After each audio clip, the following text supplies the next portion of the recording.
The Pragmatic Anarchist, Martyn Lowe, by Keir Chauhan.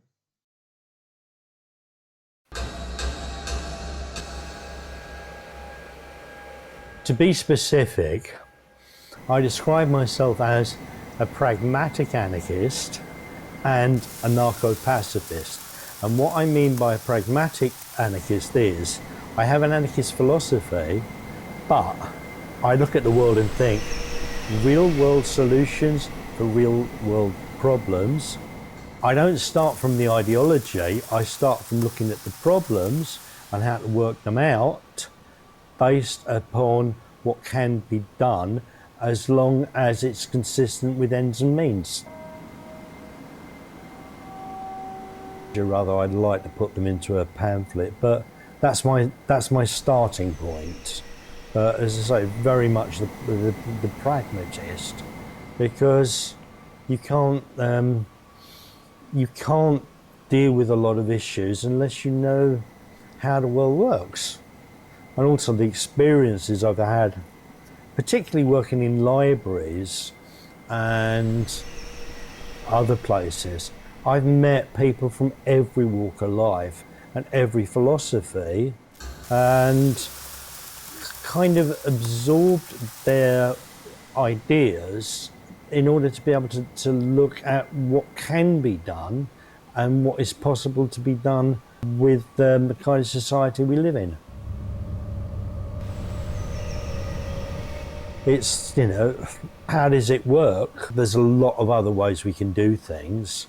Starting with the philosophy is great as long as you think ends and means. And sometimes I catch myself doing something. The younger me would be shocked about this.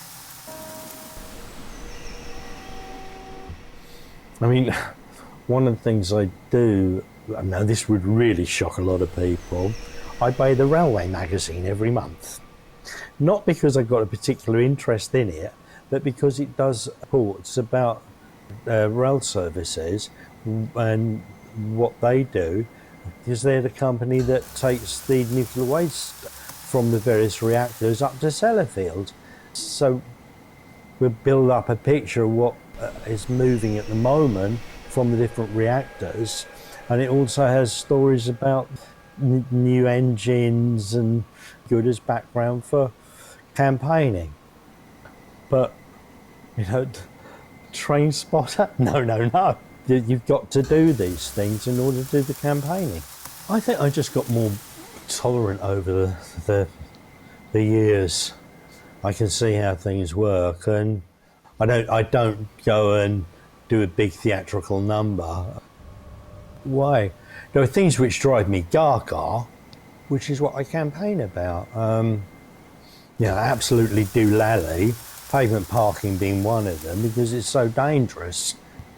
But I don't see how we can campaign on something by going over the top. I think we've got to actually look at what the concerns are.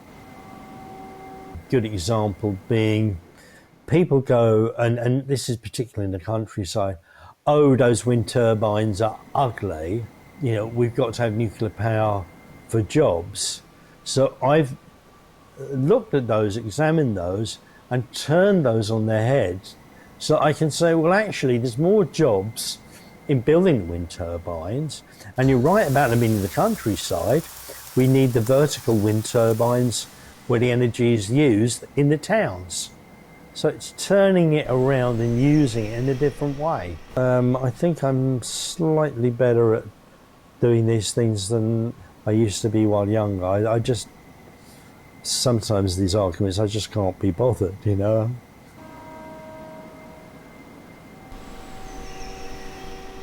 It's a matter of what's the priority rather than what the concerns are. People do get bogged down in side issues.